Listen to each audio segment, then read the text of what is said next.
Welcome to Lights, Camera, Barstool, Season 2. I have no idea what episode we're on because we're scrambling here. Let's say we're on episode 57.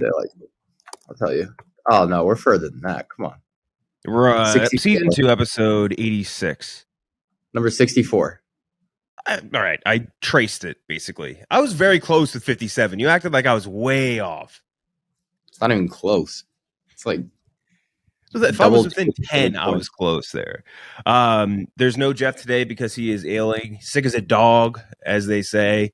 He just left me a voicemail. Let's see if I can find it. Slipped on the stairs at the Apple store, fell down, broke his hiney. He's in tough shape right now, so keep your prayers up for old D-Lo. Yeah, here's the voicemail he left me. Hey guys, I can't come to work today. I think I got the strep throat. That's funny too, because that's like one of his favorite scenes too. That makes that even better. He sounds really sick. Yeah, he does sound really. I believe him. I totally believe him. Before we get into this episode, which will be in which we'll be reviewing Violent Night, maybe one of the biggest sleeper hits of the year for me, and maybe for you guys too. I don't know. And we'll also be ranking our worst Christmas movies and going over some of the stuff from Brazilian Comic-Con. But before we get to all that, let's talk about Ridge Wallet.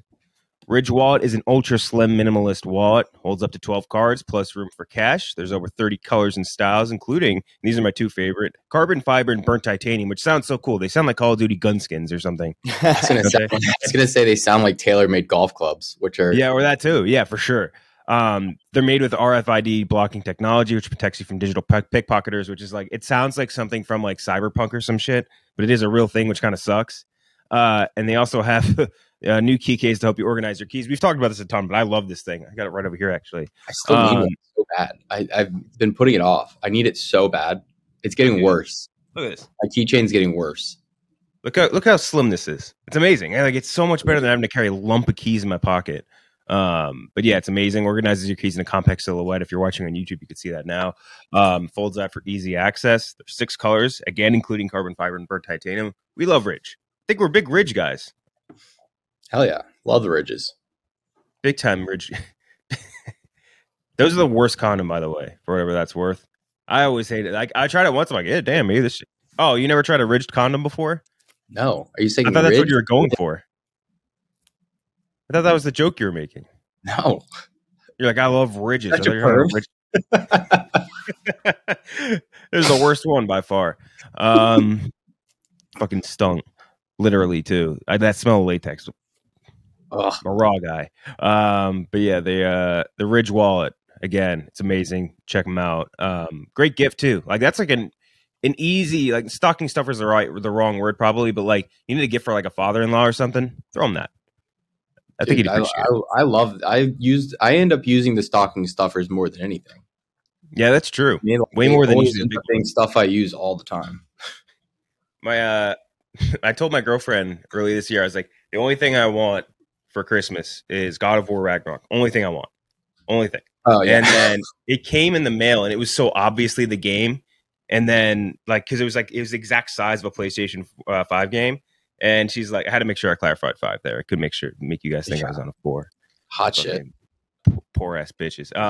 But I told her, I'm like, oh, nice, you got me God of War. And she's like, it's supposed to be a surprise. I was like, if you bought me like fucking like Lego Masters or something, I would have been pissed. So I feel like it's better for me to just know that it's the game. Anyway, before we get into some of the trailers, Lions and Bengals won. Your Lions, they look hot. I didn't watch a second of it. Out. You guys are in the wild card hunt, man. I can't do that with. I can do that with the Reds because it's such a long season. I just whatever. I can't do it with the thing. Even when the Bengals won 1 game, like, or 2 games, I guess I was there watching them all miserably. No, that's fine. I mean, you guys know how I operate. I just don't care. I want them to be good. I'm not saying I don't want them to be good. I just don't care.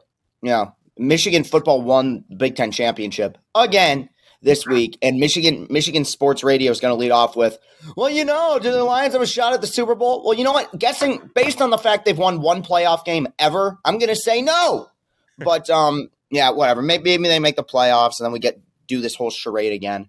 I tried. I really tried coming into the season, but they have a coach that doesn't know how timeouts work. So whatever. I'm glad they won. I'm not mad that they won, but it sucks because I'm like the Detroit guy here, but really the Lions are hit and miss for me. If they're good, I'll watch them. This team's not good. Jared they Goff are 2 games back on Washington to get in, but I still feel like their offense is so fucking good. And as someone who drafted Amon-Ra St. Brown and Jamal Williams and DeAndre Swift, who's sitting on the bench I like our GM, and I think we have good players. I just don't think we have a good team. Amon-Ra St. Brown is one of the 10 best receivers in the NFL when he's healthy. Oh, yeah. And Jamal Williams is leading the league in touchdowns right now, no? He did you see the stat? And it was Barstool that posted it. He has the same amount of touchdowns on the year as the Broncos offense. That makes absolute sense, honestly. Dude, Nathaniel Hackett has to be fired. Woof. You can't fire after a year. That's the problem. That's like you can't do it unless you Urban Meyer. You'd have to do something catastrophic. Well, to me, what he's done there is bordered on catastrophic. Because I would say it is. Because not to make this into a sports show, but there were Super Bowl aspirations for that team. Mm-hmm. And they've scored 14 offensive touchdowns all year. That's so bad. I'll say to their credit, though, the defense did carry over with how good it was last year into this year. They're a top 3 defense in the league, but they just can't score. If they had average offense. It was last year, too. So, yeah. Yeah, exactly. But sometimes, you get a new GM, new schemes, or anything like that. All that can change. But they're still really good. If they had even an average offense, they would be Super Bowl bound right now. They'd be easily in the top grouping of the AFC. Right. Yeah. Which is why they got Russell Wilson, and he's been miserable. But I don't know how much of that is the play calling. I don't watch the Broncos that much, but yeah, he just kind of stinks now, and they gave him $1 trillion and paid 1 million picks for him. Which is another thing. The Chargers fans want them to fire Staley and spend a pick to get Sean Payton. I'd rather die, to be honest. I'd rather die than spend a first-round pick on any coach in the NFL that's not Bill Belichick or Andy Reid. Is that a thing? It. You mean a trade? So he's still under contract with New Orleans. So if the Chargers were to want him, they would have to give them a first-round pick probably to get him. Okay. Yeah. I don't think a single coach in the entire world is worth that outside of the Reid and Belichick. I'm going to say going forward for this show, when referring to Sean Payton, we need to call him Kevin James. So I blogged because they made a bunch of big news reports about Sean Payton going to the Chargers, and I did a big blog saying I didn't want him, and I made the headline picture Kevin James as Sean Payton, and people were replying to the tweet about it, and they were like what, that's not him. Why does he look so fat? What the fuck happened? But the fact that they didn't even it was believable enough where they thought it was maybe him. Maybe there was a good casting. Yeah, you never know, but. Just throwing it out there. People are so but this last week was Brazilian Comic Con CCXP. Sounds ja. Yeah, it's the Ja Ja Ja convention basically. One of my favorite Brazilian memes is when someone tweeted Brazil's the murder capital of the world or something like that. And then the first 3 comments were Brazilian people saying yeah, number 1 in the world, number 1, champion del mundo, and everyone's it's a bad thing. You shouldn't be happy about it. They're number one. They have some elite national pride. Elite. Yes. But yeah, their Comic-Con was happened this week. A bunch of trailers dropped. The first of which being the Indiana Jones 5 trailer. They're calling it the Dial of Destiny. I'll be frank, stinky name. That's a stinky name.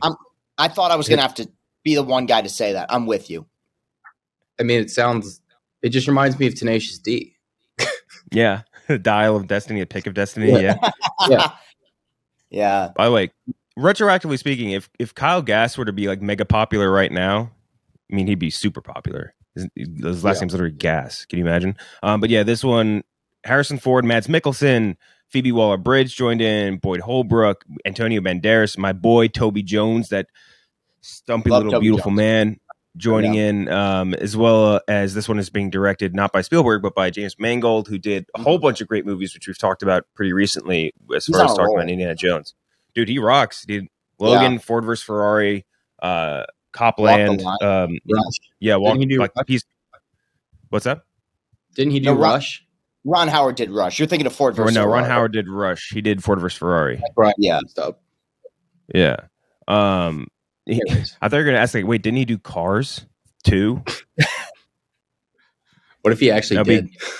If he just did an animated movie, I don't know where he did Cars too. But yeah, I love James Mangold. I think that, like, I've been saying even before this trailer came out, like, the dude, he did Logan. Logan, maybe the greatest swan song any character has ever gotten. Harrison Ford as Indiana Jones. If any characters needed a swan song more, I wouldn't know. And if so, Mangold just seems like the perfect match for that. The trailer, like, it looks solid in most places. I would say, like, the only parts that looked a little sketchy is when they had to use some CGI for, like, parts of the indie movement. You know what I mean? Like, in this one, I figured they'd kind of compensate by not having Indiana Jones be kinetic, like have him be as, like, stationary as humanly possible instead of moving around. But I guess they decided to do some of it and just have him be, like, CGI'd. The de-aging looked great for whatever that's worth, like, in the few scenes. It looked awesome. Really, really good. But yeah, other than that, I think the only other thing I took away from the trailer was Indiana Jones saying, like, he's like, yeah, I don't believe in magic or whatever. I don't believe in magic. Like, bro, you saw the Holy Grail. You saw the Holy Grail. You saw a dude's face melt at the Ark of the Covenant. You saw that guy light a man's heart on fire. You saw aliens. Like, what are you talking about? You don't believe in magic, dude? What do you mean? Unbelievable. Yeah, to me, this trailer succeeds, and I gotta be honest, I'm not like, Indiana Jones has always been one of those series where it's like, I understand people's connection to it. It's just not, I'm not crazy about it. But this trailer succeeds in two ways. One, it's really sincere. It comes across as like this is the swan song. Different tone, obviously, but it reminds me of Logan, where it's like, hey, this is our send off to this character. And number two, the thing I was worried about is, how are we going to buy Harrison Ford at 80 as Indiana Jones? The great point you made, Ken Jack. He's less kinetic. Like, I think that's where they're going to go. Now, I had a quick question, because I know Phoebe Waller-Bridge is in this. Didn't she help write it too? Wasn't that like a big thing? Yeah. Yeah, she was like the script doctor on this. So I really hope this is good, because regardless of my personal feelings, whatever, people love this character. And I think that Harrison Ford is a very tough interview. I guarantee you he cares so much more about this character than he ever did Han Solo. Yeah, like, when they ask, I guarantee you that he's never going to give an "I don't care" answer about Indiana Jones. Like, he really loves this character, and I think that's why he's coming back. He did it once, and I think it was, what was it, James Corden or something, or he did some nighttime television show, and, like, it must have been Conan, I think, actually, and they brought out, like, an Indiana Jones expert, and he asked him some, like, ridiculous, like, trivia question about Indiana Jones, and Harrison Ford's just like, who gives a shit? Or something along those lines. It was very funny. It was exactly the same as the "Who Cares," but, like, yeah, because at least you can argue that's a comedy bit. Han Shot, dude, I watch that about once a week. Him just going, does not want to be there at all. Yeah. which is so bizarre, because he was really great in Force Awakens. Like, he was honestly awesome in that. I really do hope this is good, man. And I'm glad, and I give credit to Steven Spielberg for stepping away and being like, let somebody else do this, you know. And Mangold is phenomenal. Mangold is an excellent director. So I'm excited for this. Yeah. So the main scriptwriters on this are Jez and John Butterworth, which is that's Jez Butterworth, Jez, but, like, Jez Butterworth is that's the most British name I think I've ever heard in my life. Jez Butterworth, and his brother John Butterworth wrote it, and Mangold was also in on the screenwriting. It's sounds like a British porn star. Yeah, exactly. But he fucks with a Kangol on. Yeah, Jez Butterworth, just nothing but a Kangol. That would be. Oh man, I gotta watch that. I gotta find that somewhere. Jez Butterworth, Rule 34. Gooch, what'd you think? I mean, I thought it looked great. Like Chris said, very sincere, and I've always felt that about the Indiana Jones franchise. Like, you just have fun watching it. I'm going to be really interested to see how they handle Phoebe Waller-Bridge's character.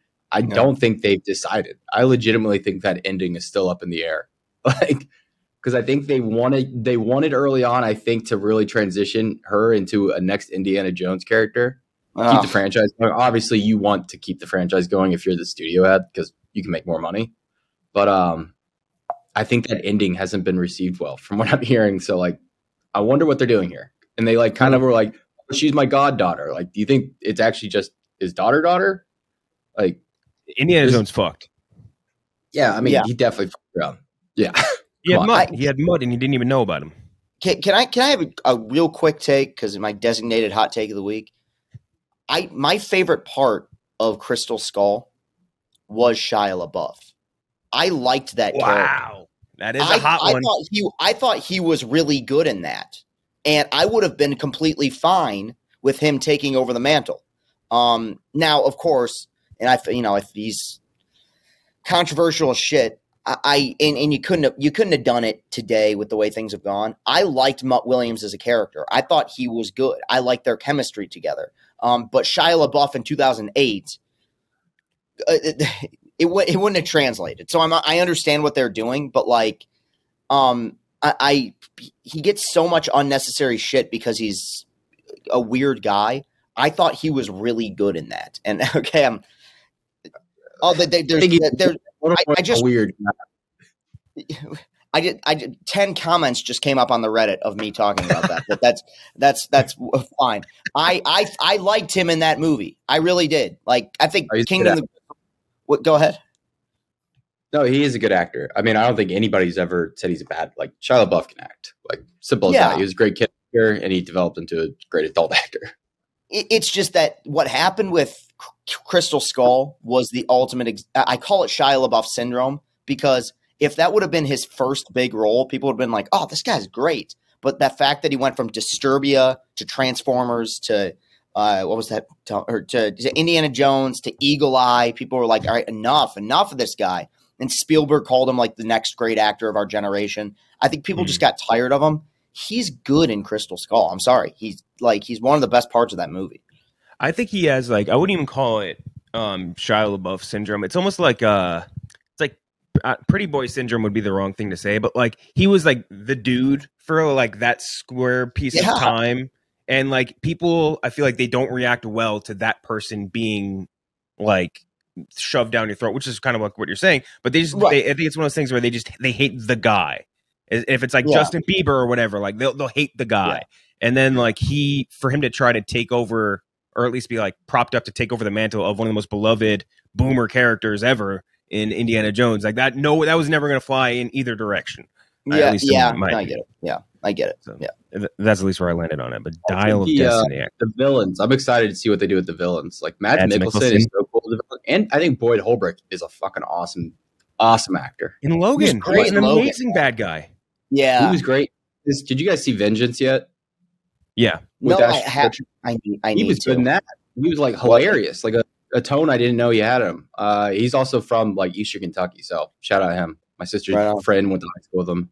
So also just love seeing his face pop up places. Sister's friend definitely fucked him. I also, at the same time, I'm really tired of Mads Mikkelsen playing villains where he's just wasted. I feel like that's happened a few times. Like he was so awesome in Casino Royale that people are like, make him a villain because he's a great actor. I really hope they give him something to do in this, like to make him threatening and honestly good.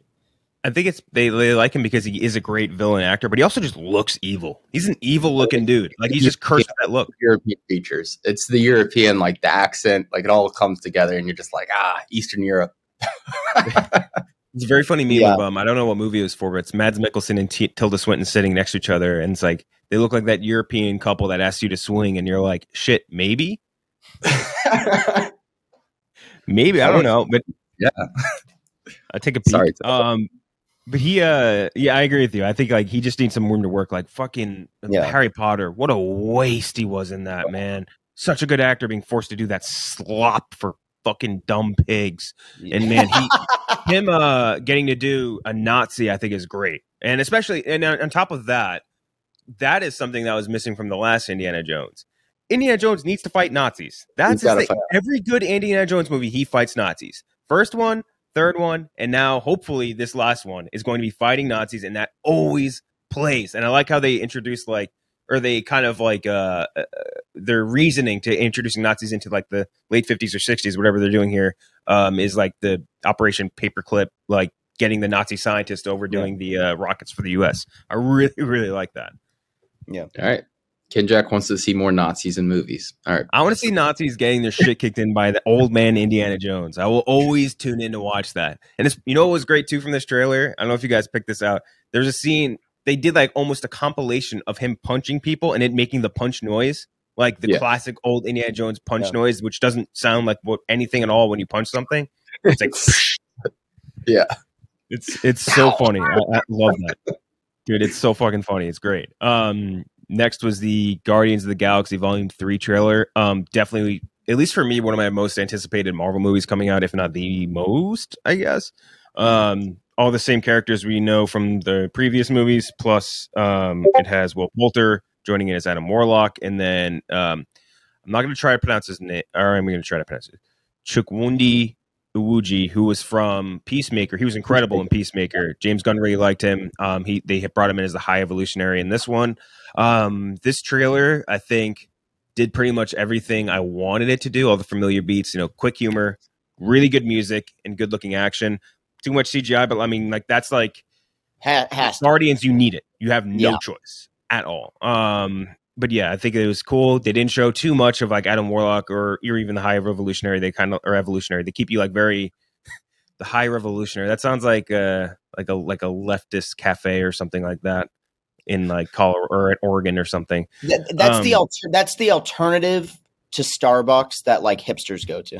Yes, exactly. But yeah, so on top of that, I on top of those like main points, I think again, smart not to show too much. Really excited for this. The last we're going to see of standalone Guardians movies, and the last we'll see of James Gunn as of right now in the MCU. He did say that like the Guardians will probably show up in other team up movies, so they might be in like the Kang one Avengers movie later. So I don't know, but yeah, excited for the movie. Really did like it. I think Marvel needs Phase 5 to hit really bad, and like partially because at least if the way I look at with Phase 4. They kind of like the entire thing is a lot of sequels that had better movies in previous phases, which like you can include that with Thor, like you can include that even with like Doctor Strange to a degree, Spider-Man, Black Panther. It's all these sequels that had better previous movies in the previous phases, and then their original or introductory movies like Eternals was like okay at the technical side of things, and then like Shang-Chi was probably the best of all the introduction movies, and like it kicked ass to a degree. But now they really need to win bad in this, and I hope it's going to be this movie. But Chris, what do you think? Okay, real quick. Do you guys prefer Guardians 1 or Guardians 2? Guardians 1. It's a toss-up for me. And I know I'm in the minority. Like, I think Guardians 2 has its defenders, but I think the general consensus... Hello? Can you hear me, Chris? Yeah, no, I'm just intently listening. Yeah. Oh, man, my Guardians... I thought I saw you talking and your mic wasn't coming through. But, yeah, no, I think the general consensus is that Guardians 1 is better than Guardians 2, but I actually like a lot of the stuff from Guardians 2 better. I think it does something better. So that's where I'm at. Okay, no, I was just curious because to me, I think Guardians 1 is substantially better. I don't dislike Guardians 2 at all. I think it's good. Again, it's very similar to Indiana Jones. I just want this to work, man. I really do because I enjoy this series. I think that it's one of Marvel or Kevin Feige's ballsiest moves was because I remember back when it was announced they were doing a Guardians of the Galaxy movie, people were like, what? Because from what I've heard, and I don't hang around in these circles, I kind of hear the Guardians of the Galaxy comic kind of sucks. That's just what I've heard from people. And it's not. Yeah. So the fact that they've made 2 movies and they've done them with such heart and such, legitimate humor. It's a unique thing. I want this to have a finality to it, though. I mean, I'm sure they'll show up again, but I want this to be the conclusion of a trilogy. Because I don't think, outside of Endgame, which was a team-up movie, I think Marvel is kind of bad at that. Like, where it's wrapping up series. Like Iron Man 3 was kind of meh. Like Civil War led into something else. Even No Way Home, it's like, well, he will return. I want this to have some sort of, this is a bookend on these characters together in this story. And I trust James Gunn here. I think it'll be good. Yeah. I think you get a sense of that in part of the trailers too. Like there's a lot of you could see emotion, I guess, in it. Yeah. Or, like you see like Baby Groot, or not Baby Groot, Baby Rocket Raccoon, the Groot stuff. Yeah. Like a lot of like other scenes where just kind of get the sense of that. I think he's on. I would assume on the same mind as you. Where he does want a little bit of finality. Yeah. I'm very not out completely on Marvel right now. I'm just like in hiatus with the MCU. Like just show me something good and I'll be back in. But as of now, it's just like none of the recent stuff is very compelling to me. I have faith in James Gunn. I think James Gunn is one of the few directors in the MCU that you can tell he directed his movie. You feel it in all of them, and you feel it on the other side with DC. You can feel him coming through. And I like his style of direction and his style of humor. Might seem childish, but it works really well with comic book movies. It just does. It comes through. Especially with those. You get the comedy, but you also get a lot of heart and emotion in his movies. You can feel it. Also, a weird thing on the poster and on the title card, they don't typically do this. This might be the first I remember the MCU ever doing this, but it says James Gunn's Guardians of the Galaxy 3. Huh. Like, I don't ever putting the director's name before title. Yeah. That must have been a little bit of a you get this because we fired you. We'll let you name this one maybe after yourself, or give yourself a name writer or whatever. It said it on the trailer and it says it on the poster. So interesting. I've never seen them do that before. That's a good observation on your part, man. I didn't even think about that. Yeah. Isn't it kind of weird that Disney's essentially created their own competition by firing James Gunn? Like if they never fired him, like would he ever go to DC? No, like he wouldn't have had that time. He might have gone later, but like he wouldn't be as of right now co-CEO of Disney or DC movies. Yeah. So, I mean, I don't know. It's a good point. Yeah, we'll never know. His actors really love him too. I mean, the way they came out for him like immediately spoke a lot about him. I mean, it said a lot about him. At least his relationships at work. Did you ever see that interview on the Graham Norton show where Dave Bautista was asked about it, and you could tell Dave Bautista wanted to like rip Graham Norton's couch in half, like he was so upset. And the interview ended, and Kevin Hart, who was on the same couch, was like, "I'm not responding to that shit because you're scaring me," like something like that. Like that's how much they love him. So yeah, I mean, the reason he got fired was stupid in the first place. So I'm glad I'm sure they gave him free reign here. And with Gunn, sometimes that's a great thing.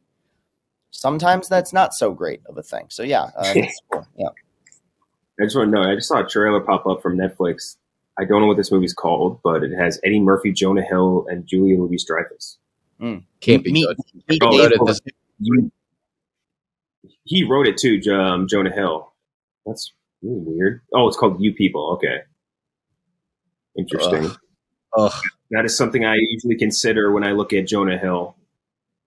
One last thing on Guardians before we move forward. Rocket. If Rocket dies, I actually will be upset. Like I'll be very upset. They can't do that. He looked so. That's Bradley Cooper. Like Bradley Cooper in any other movie is the biggest deal. You forget that's Bradley Cooper. And you know what? It's why one Oscar category that needs to exist is best voice performance. Because I never would have guessed that was Bradley Cooper ever. No, you're right. It goes over.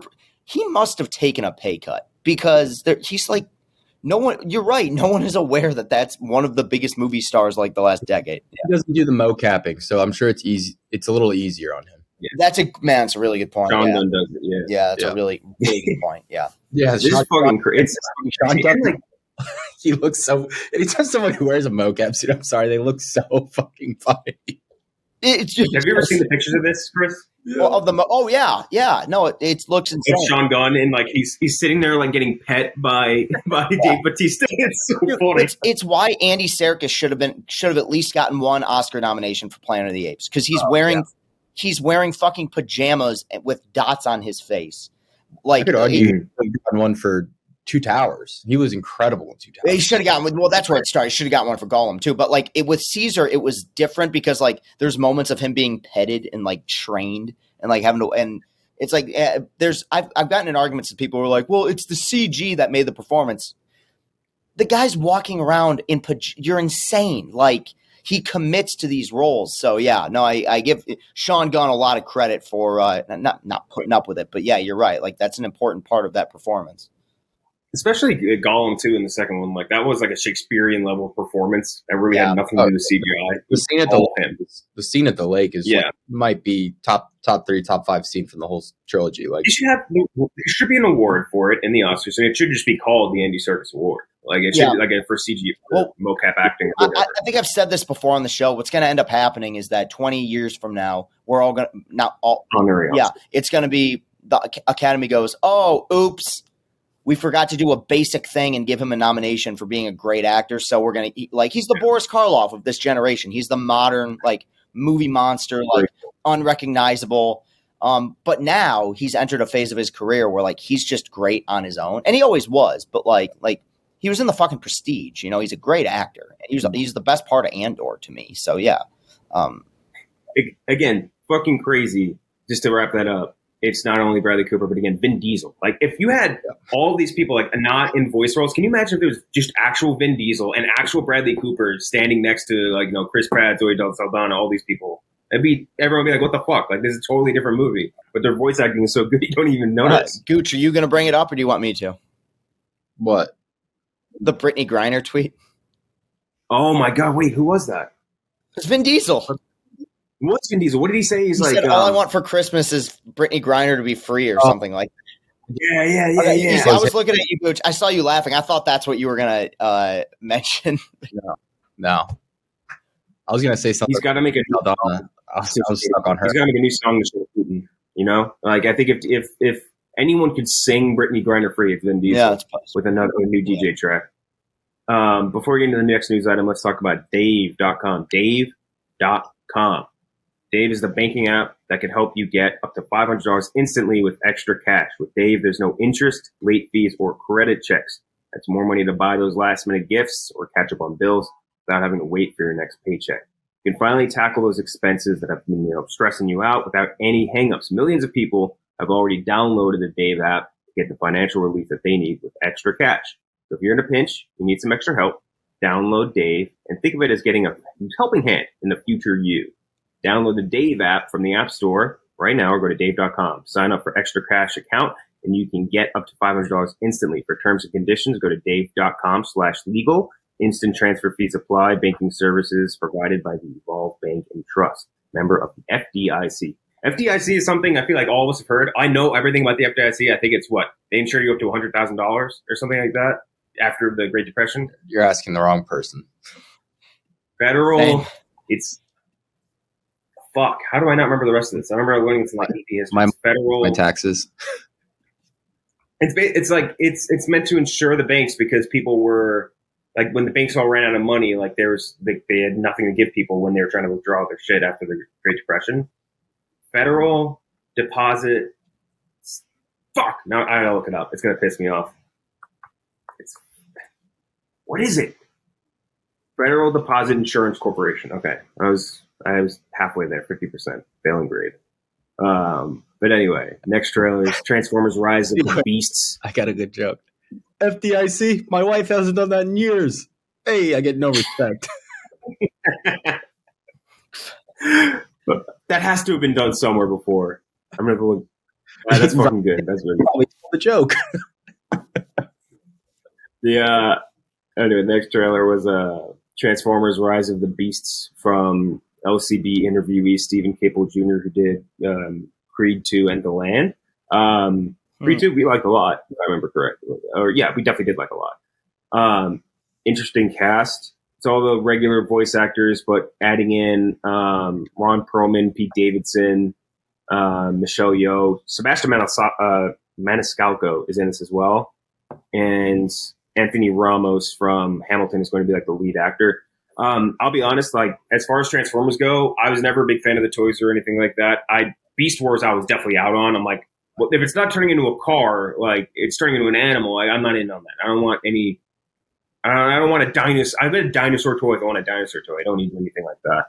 So I'm not really into this so much, but I do like Stephen Cable Jr. So I'll tune in to watch Optimus Prime say Autobots roll out in that smooth Peter Cullen voice, and that's basically it.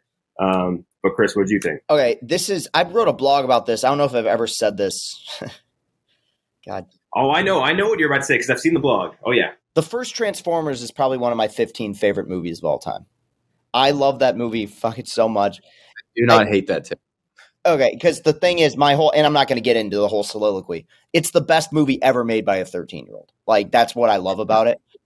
That's why it works. Because it's just, if you asked a 13-year-old who was fucking like drunk on caffeine and pixie sticks, he would say, I want to have a movie with cars and robots, and the girl who's riding shotgun, she's going to be so hot. Like, there's something accidentally charming about that movie. The sequels, no, I hate all of them. I never even brought myself to see The Last Night. Like, I think all of them are so bad. And that's the first LCB review ever. Is the last Transformers: The Last Night, and I think I hate Dark. The collective. We gave it a collective 1. A lot of people like Dark of the Moon. I do not, but that's fine. I was so out on Transformers. And this is surprising because I love Haley Steinfeld. I never even saw Bumblebee, which everyone said was like the good one. Good. Yeah, but this looks for very different reasons than the first Transformers. I think I have them both rated the same. Bumblebee and the first Transformers, good movies for totally different reasons. Right? Yeah. It's again. I think the first Transformers is good on accident, but which is fine. I think this looks fine. But I'm just curious about what the direction is because it strikes me as essentially just a reboot of Transformers 1. And so, like, you even have some similar shots with Anthony Ramos, in the car, you see the Autobots logo. But it was also a reminder to me, and I sent out a tweet about this. The CG in the first Transformers doesn't get enough credit for how good it is. Like, I don't think it looks any worse than the CG in this trailer. Yeah. So that was my one observation. I mean, it's Transformers 6. I mean, you're 7? Who cares? But I hope it's good. I really do. I think the look. The one comment I'll give, or compliment I'll give, the look of the Transformers is much cleaner and much better. That's the biggest problem with those Michael Bay movies is that when the Transformers are fighting, you can't tell what the fuck is going on. Every Decepticon looks the same unless it's Bumblebee, Optimus Prime, and that's it. It's just metal clanging together. I think they've cleaned up the designs, and so I think it looks better. But I don't know. It's Transformers. We'll see. Yeah. No, I mean, it's tough to get like super excited for Transformers after like what it's been for a decade outside of Bumblebee. Yeah. I don't know. I think Stephen Cable Jr. is a fine director. I also think Anthony Ramos is going to be like a big star at some point. Like he'll have his because I thought he was great in The Heights. I thought he was great. I mean, the Hamilton broadcast. He's good in A Star Is Born. He was good. So I think he's a star waiting to happen. I feel like. Yep. Mm-hmm. Now, real quick, Ken Jack, when you said when you brought up some of those names like Pete Davidson, some of those other people, are they voice actors? Or are they in the movie in live action? I think all of them are voicing Transformers. Okay, with maybe the exception of Maniscalco. I think. Okay, all right. No, I was just curious. Okay. Maniscalco in that movie is very funny. Also, goated Transformer moment ever. Our boy John Turturro seeing the Transformers nutsack. I'm directly below the enemy scrotum. I think was the exact line. Yeah, that and just like it's two wrecking balls just swinging back and forth. That might be the most Michael Bay moment of all time. Why does he have the most Michael Bay? They're non-functioning balls. Yeah. The only thing missing from that is like Megan Fox looking up at them and being like, "Ooh." or something like that. Well, you know what's fun? No, they were too busy having a robot hump her leg, which is something that happens in that movie. Oh my God, I forgot that. You forgot, really? But no, at the same time, you brought something up. You said non-functioning balls, but it's established there are female Transformers in this universe. I mean, is it out of the realm of possibility that the Transformers fuck?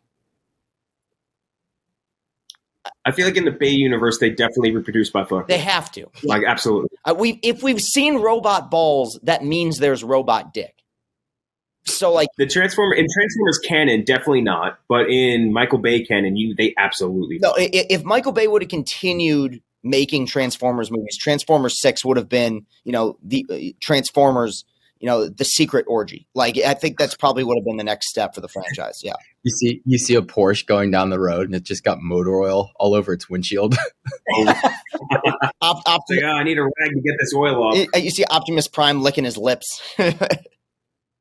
See, that's the great thing about Transformers 6. Like, you don't need to call the Uber for the way home to take her back. That's a good point. She just is the Uber. Yeah. But that also opens the door. Can Transformers get drunk? Yes. Yeah. You drink unleaded gasoline or something, or leaded gasoline, whichever one is the wrong one. You get drunk, something like that. This is a total sidebar, but have you guys ever seen the Ebert and Roper review for Herbie Fully Loaded, where Ebert just says, how do these cars have sex? And Roper just looks down like, this is a kid's movie, right? And he goes, yeah, but I was thinking about it the whole time. These are the things that come to my mind during Transformers movies. It is very interesting. I wonder how that would work. Like, is it just like literally plug in a socket? Like, do some Transformers have small dicks, big dicks? Like, yeah, I wonder how that works. How Transformers hammer. Oh my God! Who's like fast and hard Starscream? Oh my God, that guy. You see, to me, Starscream always gave off little dick energy because he was Megatron's sub. That's true. Yeah, Megatron definitely. Is his name just Jazz? What's the Jazz name? It was just Jazz. Yeah, in the original. Yeah. Yeah, he's got a tuna can. Oh. Yeah. Let's see. No. I don't know which. I need to see like the list of the actual Transformers that were in the last one because I don't. Oh man, I forgot Stanley Tucci played Merlin in the Last Night. There's a part in the Last Night. I know you have, but they do a flashback to King Arthur's era, and it's like King Arthur uncovers the Transformers. And Merlin is played by Stanley Tucci, who's a drunk wizard that figures out how the Transformers work. It's honestly incredible. This franchise, man, I hope it reboots entirely with this movie. Mm-hmm. Yeah, I think that's what they're doing. Yeah. Or I'm like, you just got to put everything from then in the past. Like, you can't. It just doesn't work, dude. In the Last Night, Gemma Chan voiced the antagonist, like the Cybertron antagonist. That's crazy. That is nuts. Jimmy Carter voiced Cogman. Different Jimmy Carter, but that's still. I was going to say, if 30 U.S. President Jimmy Carter. Dude, different guy. It wouldn't surprise me because fucking Buzz Aldrin was in Dark of the Moon. Yes. When he introduced. You know what? This is what I forgot about from the Last Night, and maybe you remember this, Gooch. There was a scene where Megatron wants all his friends released, and there's that one Nitro Zeus that fucked the guard's wife. Yeah, I was waiting for you to bring it up. Yeah. Yeah. He goes like, he's like, he's like talking to the prison guard or whatever, and he's like, "Yeah, tell your wife I said hello." It's like, you're a 500-ton, 3-story high robot. You fucked my wife. Dude, imagine getting cucked by an Autobot. No, there's a Decepticon. It's even worse. Oh my God, Decepticon. Steve Buscemi voiced a robot. No, that's right. I do remember that now. Steve Buscemi had a voice in this. Fucking Ken Watanabe had a voice in this. Jesus, man, how they got to fix that shit, man. Okay. I know we're really going down a rabbit hole, but I don't care. The Transformers movies are weird. Like, I have no problem with representation, but they just do a terrible job of explaining why are there Asian Deceptic or like Autobots? Like, why should? Oh, no, they always. It's the most stereotypical thing they can ever like. Whenever they need to do a different culture, it's like here's a French robot. He literally eats like French bread and croissants and has like the little tiny hat. Like, dude, you know what? I honestly, I know I wrote a whole blog. I'm actually scared to go back and watch the first Transformers because I feel like I'm going to have all these things coming into my head. No, because that's when it was simple. The first one was self-contained. It was self-contained. Dumb. Yeah. Yes. It was. Remember in the second one when he said, "We need to go to Egypt. Let's teleport." And then there's never teleportation ever again in Transformers. Yeah, dude, it's just. Yeah, I guess that's the end of Transformers talk. I forgot about the Transformer fucking the dude's wife. The next trailer we have is the Last of Us trailer. We've been talking about this series for a while. Arguably the best game like of the last 10 years. The Last of Us was so good. The series has Neil Druckmann, who was the director of the game. He's like a co-creator along with Craig Mazin, who did Chernobyl, one of the best miniseries HBO has ever done. It's got a great cast. Obviously Pedro Pascal and then Bella Ramsey from Game of Thrones, as Joel and Ellie. And then on top of that, Gabriel Luna, who's also a pretty damn good actor as well, playing his little brother Tommy. A couple other actors and actresses as well, including Nick Offerman and Murray Bartlett, who played the hotel manager in White Lotus that took a dump in the dude's luggage. That rocks. And a couple other people in smaller roles as well. The trailer was solid. Like, I think it hit all the marks you're looking for as far as being a Last of Us fan. It's like, you don't want it to be like fucking Dawn of the Dead or whatever. You don't want it to be just like gore zombie killing. It's like, hey, this is a legitimate story that happens to be taking place in the world of like these like clickers and all this other crap. Like, it's an infected and all those. Like, it's not a story about killing those things. It's a story of human survival and all that shit. Really like the trailer. What did you think? Because I know you played the games too, Gooch. I mean, yeah, no, I think it looks phenomenal. There's some shots that are like direct one-for-ones from the game. Like when she's walking through the city across that board, like that was such a great shot. Across the bridge, the snow-covered bridge, it looks great. You can tell they shot on location quite a bit. And then the clickers, the bloater at the end looked so menacing.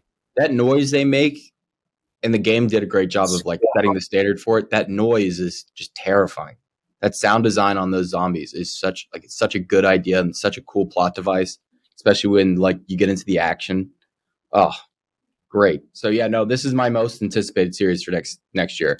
I love Mando. I think this could be one of the better things we've seen in a while. Like it's also functionally very Mando, if that makes sense. It's Pedro Pascal playing a dad character escorting a child that's not his own. So very functionally similar. Yeah. I mean, and Last of Us, you said best game of the past 10 years. I mean, this is, in my opinion, the best story you've ever from a video game. Like, I think I don't think there's so like, better. Narrow it down to like the best cinematic games of all time. It would be like that, and like Red Dead 2 would be right there as well. But like, God of War as well, to a degree. But yeah, Chris, what do you think? I'll keep it really short. I never played the games. I heard they're brilliant. I have polarizing opinions apparently about everything, but especially television. Chernobyl is one of the best things I've ever seen. Like, it is a fucking masterpiece of a TV show. The fact that and this is what video game adaptations need, because that's the real problem to me, is that they're always directed by hacks. You know, like a lot of people, like Paul Worthless Shit Anderson always directs like these shitty, video game. It's Paul W.S. Anderson. Yeah. Paul Wes Anderson. That's right. Yeah. Good call. I wish I could claim that joke, but no, he directs all these, video game adaptations and like Mortal Kombat and Resident Evil. You need a visionary. If what I saw in Chernobyl is any indication of what this will be, this might be I don't even know what to compare it to, but just the breakthrough for comic book, for video game adaptations, I feel like. Because, I mean, if Chernobyl is, to the people out there who maybe haven't seen it, it is so freaking good. Like, wow, masterful. Like, it's one of those things where if it was a movie, it would have gotten like a Best Picture nomination or consideration. Like, everyone in it is brilliant. The story is brilliant. It's visually brilliant. The score by Hilda Gutendaughter, who did Joker, is incredible. So I will watch this with genuine hope and excitement because I like the people that are attached to it. The Chernobyl, I feel like Andor as well. Like Chernobyl, half the actors from Chernobyl are in Andor. It's incredible. I think I did like a whole thread on them. It was crazy how many actors from that series are in Andor as well. Shout out. Yeah, go ahead. I was just gonna say, shout out to HBO for giving us this like early in the year. Like you don't always get like very good stuff at the beginning of the year. This is gonna be a nice treat to kind of carry us into like Oscar season and then kind of towards the spring and summer. So yeah, shout out them. Is that different with television though? Because with movies, it's always you want to put things out late, for the Oscar push. Is television like that too, where like you want to release your best stuff kind of later in the year? Like, does it matter as much? I really don't know. I'll plead ignorance here. Good question. I don't know either. Yeah, I do think they want the fall slate. I think it's because of football. Like, you get so many eyes on those football games. It's like the best marketing time. And so you lead into those shows and stuff like that. Yeah. Okay. All right. Last thing we have on trailers is Cocaine Bear. Cocaine Bear I've been excited for. It's fucking. I know Gooch is going to take the lead. I think more on this one too, because it's a big Kentucky thing. It's a black comedy survival movie. It's coming from Elizabeth Banks, who I would just say is a bad director so far. Wait, she's directing it? Yeah, I would just say like her a lot as an actor, but not a great director so far. And it is produced by Lord and Miller. It's produced by Lord and Miller, which is huge for something like this. Stars Kerry Russell, O'Shea Jackson Jr., Alden Ehrenreich, Jesse Tyler Ferguson, Isaiah Whitlock, Ray Liotta in his, I believe, last role, or last posthumous release or whatever. But yeah, trailer for this, I think it looked kind of fun and cool. I think it looked like funny. It looked like, I don't know, like it almost in the same way, like we're going to talk about this a little bit with Violent Night. A movie that seems like it knows what it is. You know what I mean? Yeah. Like it has an identity and isn't trying to be like too serious or anything like that, or too like in a different realm or anything like that. It knows it's supposed to be fucking ridiculous, at least based off the trailer, and I love that. But Gooch, this is a big Kentucky thing, so how do you feel about Cocaine Bear? My only qualm with it is that it's Kentucky erasure. This is a Kentucky story. It happened in Appalachia. Come on now. And then I guess it's taking place between Tennessee and Georgia, which why not just keep it Kentucky at that point? Yeah. I think this looks great. And yeah, my only real hesitation is Elizabeth Banks is directing. And I agree. I don't think she's a good director. But having Lord Miller producing is promising. She also said that the biggest inspiration director-wise for this movie, Sam Raimi. So I think that would be a perfect vibe for this kind of film. Ridiculous story. I mean, and the movie looks like it's going to do that justice. I'm really, really excited for this. I think this will be a lot of fun. And this is a movie that will get people in theaters too. I think a lot of people will go out and see this. I'm just looking at the filmography. Woof! It's a segment, the middle school date segment of movie 43, Pitch Perfect 2, and then Charlie's Angels. None of which. No, she's terrible. She hasn't done anything good. It's so good. Yeah, but okay. When I haven't paid attention to like the making of this. So I thought it was like Sharknado, like a straight to DVD. Like I thought like Debbie Gibson was going to be in this. And then I saw the trailer and I'm like, there's a ton of famous people. Kurt Russell is in this movie and Kerry Russell. Like that's crazy to me. It looks fine. I'm glad you brought up Violent Night, which we'll talk about. Kurt Russell is not in this movie. Yeah, I'm trying to think of when I saw him. Yes, okay, wait. Okay, now I got it. Ray Liotta does have long hair in this. Dude, I could have. Was it a guy with no beard? The podcast. I'm pretty. It might have been Ray Liotta you're thinking of, because he had like the Kurt Russell hair. You know what I mean? Such a great posthumous compliment to Ray Liotta. Not that he's a bad-looking man, but Kurt Russell's like one of the most handsome men in the world. No, yeah, I know. I mean.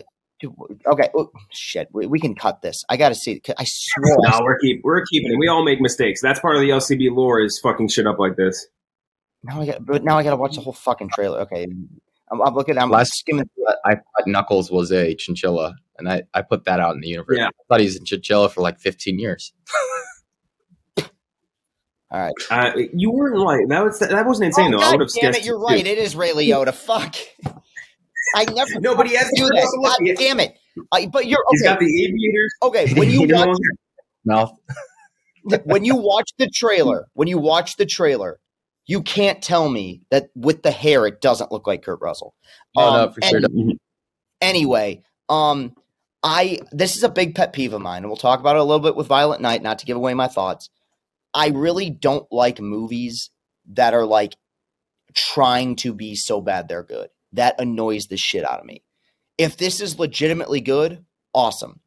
But like that's why I never watched Piranha 3D or Piranha 3 Double D because I hate that whole. Oh, you missed out. No, because I hate that whole. We're bad, but we know we're bad, so you can't complain about it. Fuck your mother. Like honestly, I don't like that at all. I really don't. Like The Room is funny. Because somebody tried to make serious art and didn't know what they were doing. If this is an actual good comedy or, dark comedy, whatever, fine. The one big compliment, the CG on the bear looks pretty freaking good. So, yeah. But yeah, we'll see. I mean, Elizabeth Banks seems very often up her own ass, but I hope, I'd say. Better or worse than the Revenant Bear? What's that? Better or worse than the Revenant Bear? In terms of visuals? Yeah. To me, the Revenant Bear is one of the best effects ever. It looks damn good. I mean, Alejandro with that, whoever was in charge of that was amazing. Where maybe you should do a draft of movie bears because I feel like there's a lot of movie bears. Yeah. Like Paddington Bear, the Revenant Bear, this bear now. I'm convinced country bears. I'm convinced that's the scene that won DiCaprio the award, where that bear mounts him and butt fucks him for like 10 minutes. And it's riveting. But yeah, I don't know. It's a cocaine bear. Maybe it'll be fine. Whatever. Dude, Winnie the Pooh, that bear from Toy Story, fucking Fozzie Bear, Ted, Brother Bear. There's so many bears in movies. And we're not even getting into the broader Bert Kreischer. Bert Kreischer, yeah. Eric Stone Street. There's a lot. I was waiting. I was trying to think of his name, and I couldn't. Yes, I knew one of you was going to be thinking of it, and I'm like, I know the Kansas City motherfucker's name. Yeah.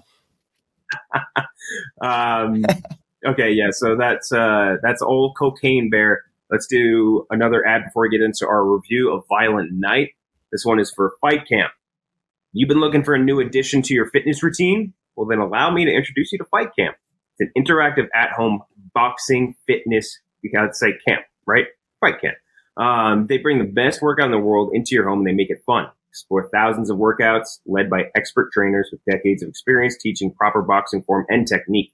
Fight Camp has live punch counting stats that motivate you by counting every punch throughout your workout and pushing you to meet your goals at the end of each round. As you progress, you'll unlock achievements and you can go head to head against other members, whether they're across the country or across your living room.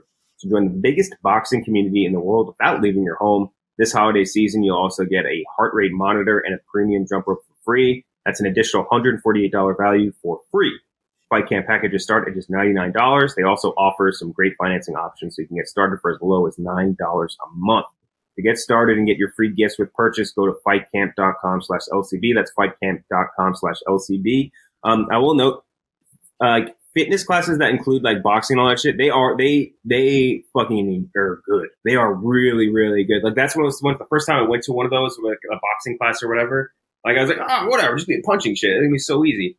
I was exhausted 10 minutes in. So tired. I did. It's unbelievable.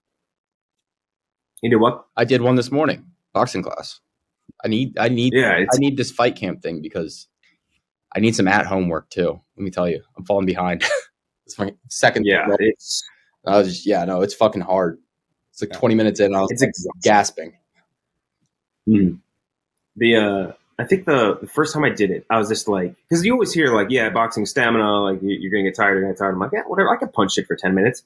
I'm sitting there punching, and then I'm like, I am unbelievably tired, and we are so barely into this thing right now. And yeah, I really do like those workouts. I think if I though, I can look like Jonathan Majors by the spring. Easily, yeah.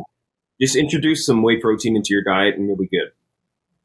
Oh, I saw a really gross TikTok about whey protein. pretty recently. I gotta post that still. It was really this guy. He kept like, you ever get like Utz pretzel or Utz cheese balls? Yeah. Like the big ass canister they come in. Like he had that, but he had filled it with milk and put it in his closet, and he let it form into like this cum-looking mixture. Where at the bottom it was the bottom of that's casein protein, the middle of it's whey protein, and then at the top it got almost this like sour cream thing going on. It's really good. He ate it, and I've never wanted to puke so bad in my entire life. It was really bad. We just got some breaking news. HBO Max and Discovery Plus are merging into a single service. Any guess on what the name is going to be? I'm not funny enough, but go ahead. It's so stupid. No, it's not even funny. It's just Max. They're just calling it Max. That's like a little kid's. You can't. No, man, seriously. It's so stupid. Okay. But like, it's not even a combination. It's not even like a portmanteau of the names. It's just dumb. You know what that is like? It's like how Dunkin' Donuts changed their name to Dunkin'. Nobody calls Dunkin', it. Everyone's just going to call it HBO Max. Like, lame. No one knows or gives a fuck about Discovery Plus or whatever. Just call it, incorporate it into HBO Max, and they might care. Surprises me is whatever. Yeah. Dude, I couldn't tell you. Like, if you go talk to like a million people on the street, you ask them what's Discovery Plus, they'd be like, I have no fucking clue what you're talking about. But 80% of them would at least have an idea of what HBO Max is? Discovery Plus what? What I think would be there. Yeah. Fucking dumb. David Zaslav woted dude all time. He is unbelievably bad. Anyway, Violent Night. Violent Night, directed by Tommy Wirkola, who did Hansel and Gretel Witch Hunters and Dead Snow, which I think we mentioned when we first talked about this movie. Stars David Harbour, John Lasagna, Alex Hassel, who the last time we talked about him was when he had been starred as Sid Vicious in the Cowboy Bebop live action, and he was so bad in it. He was unbelievably bad in it, like the worst part of the show. I'm sorry, which role did he play in this movie? Just he is the son of Beverly D'Angelo. Okay, because I did not know. I feel like I had not seen him before. So, all right, sorry about that. Go. Alexis Louder, Edie Patterson from Righteous Gemstones, among many other things, and then again Beverly D'Angelo, one of the great Cam Gigan. I would say, great 80s and 90s actors. So Violent Night, I think, is my biggest surprise of this year, because I think all of us watched this trailer for this, right? And I think all of our reaction was essentially the same, where we're just like, what is this? And I thought it was going to be a really, really dumb movie that would be forced to watch and then shit on the pod. But it kind of rocked. Like, I think it was very funny.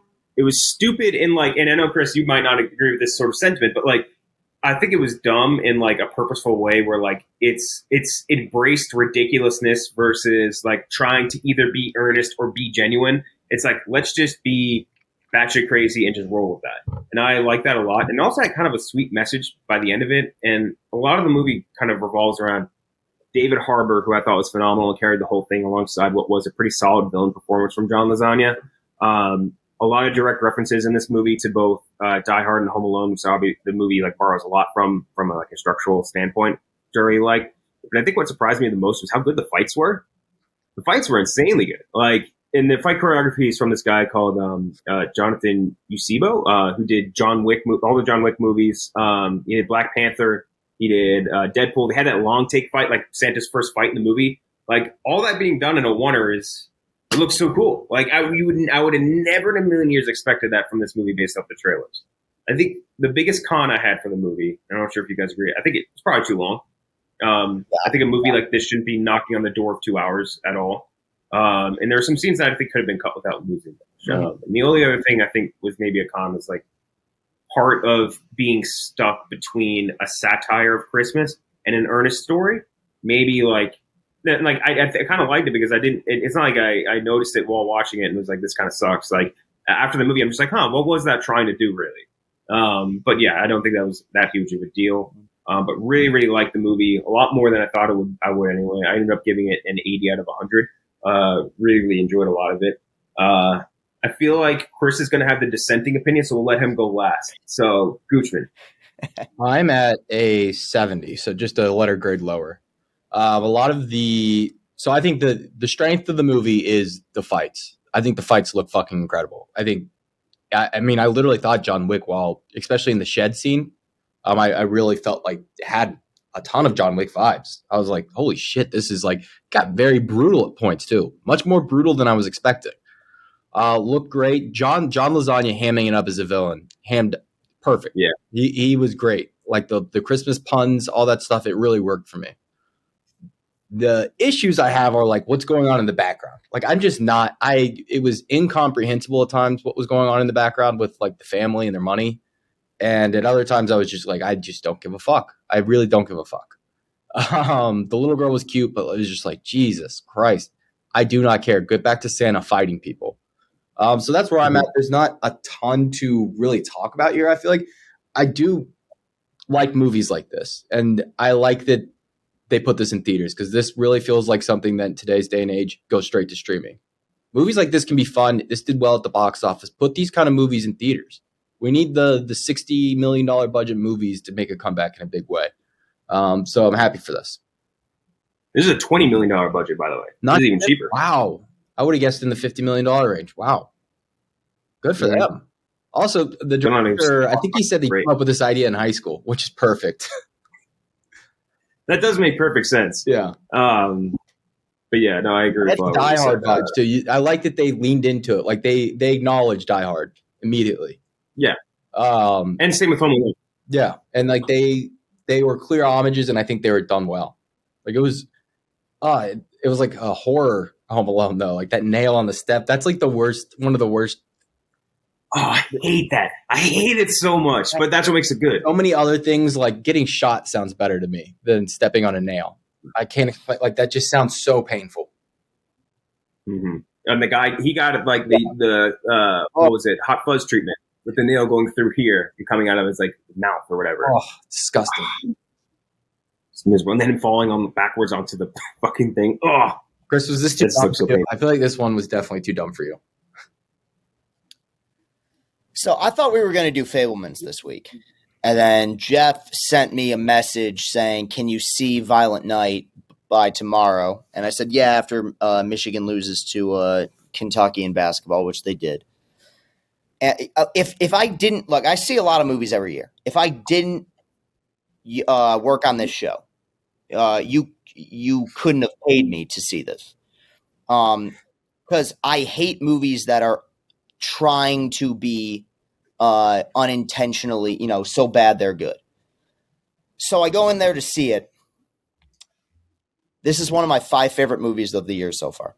No. Wow. What? Whoa, guys. You fucking fooled me, asshole. You really had me. I love doing that. You really goddamn had me. Holy shit. I really like this. Borderline love this movie. I'm serious. This is not ironic. I swear to you. And this is again, click on the Reddit page already. I really, really enjoyed this. This movie is what would happen if you took the Twilight episode Night of the Meek, Die Hard, John Wick, with a little bit of Knives Out with the family dynamic, and they all had a love child together. Because first of all, I think this movie is funny as shit. John Leguizamo is really funny in this, dude. Like, seriously. He had a line in this movie. I don't know if we're into spoilers.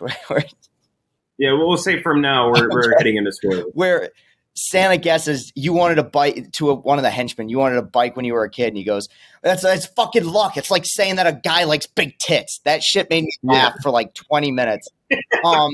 But I was like, honest, I'll be real. 10 minutes in, I'm sitting in the back of the theater at our local Regal Cinema, which is, a slum. And so I was like the only one there. And I'm like, all right, here we go. All right, we're 10 minutes in. And then something happened that made me laugh. And it kept making me laugh. The family dynamic was making me laugh. David Harbour is really good and sincere in this. It's a funny movie. You know what's weird? I always talk about how I hate horror movies, but I love properly used gore.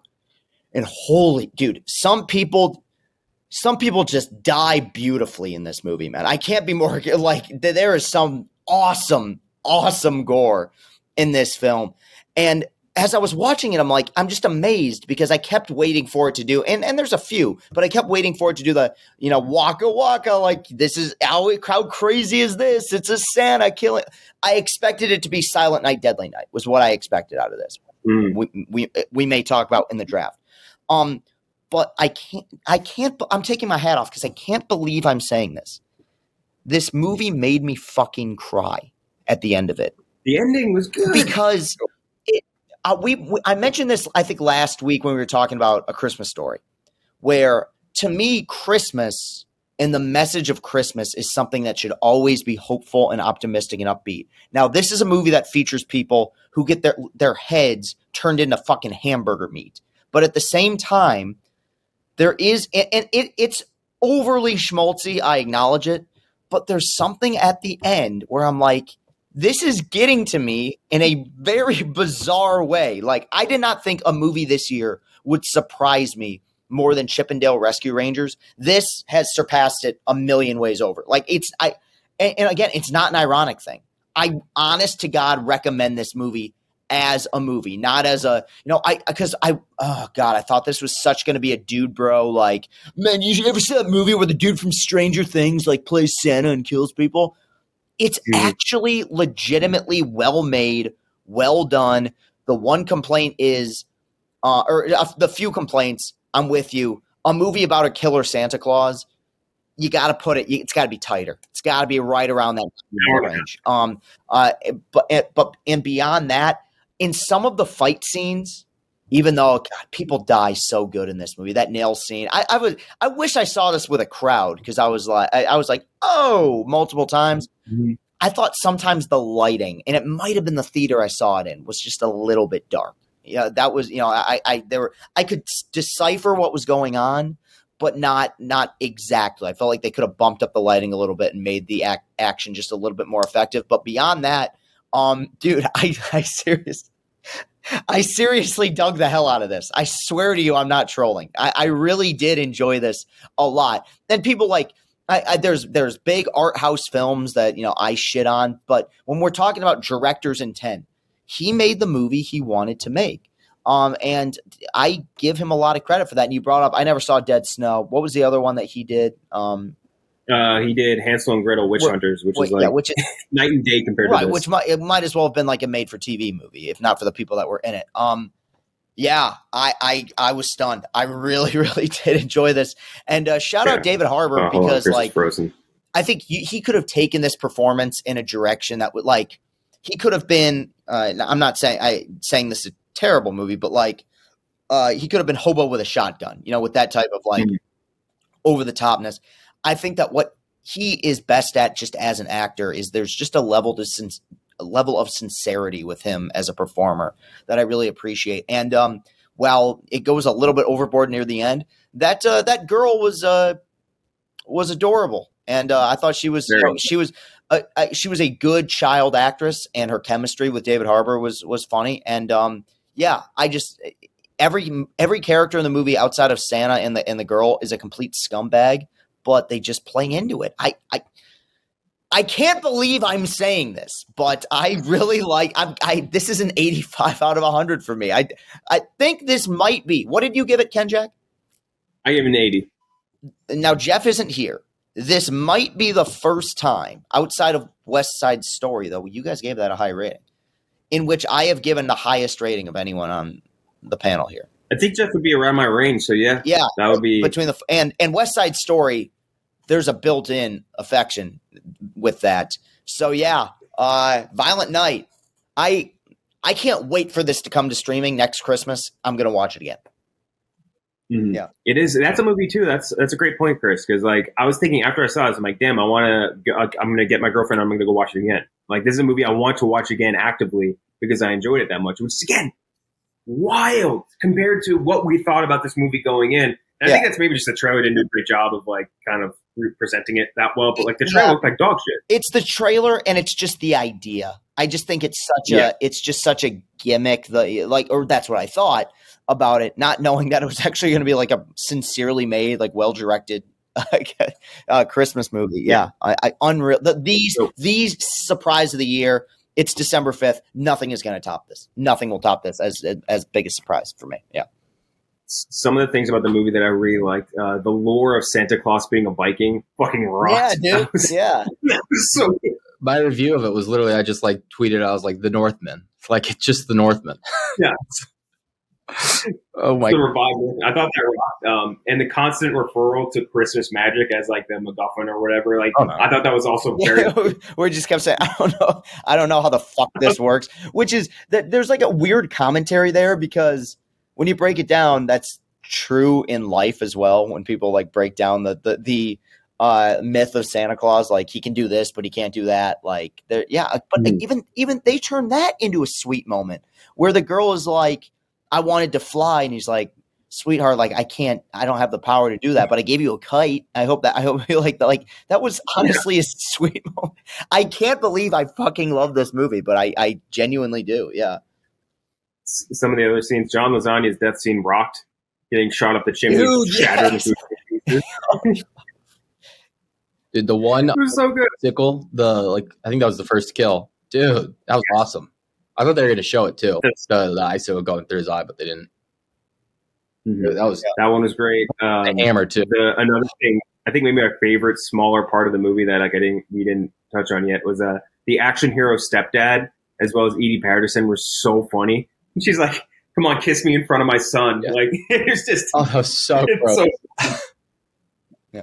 It was so funny, and like that whole character in general, the stepdad, who's that dude from like Teen Wolf or something.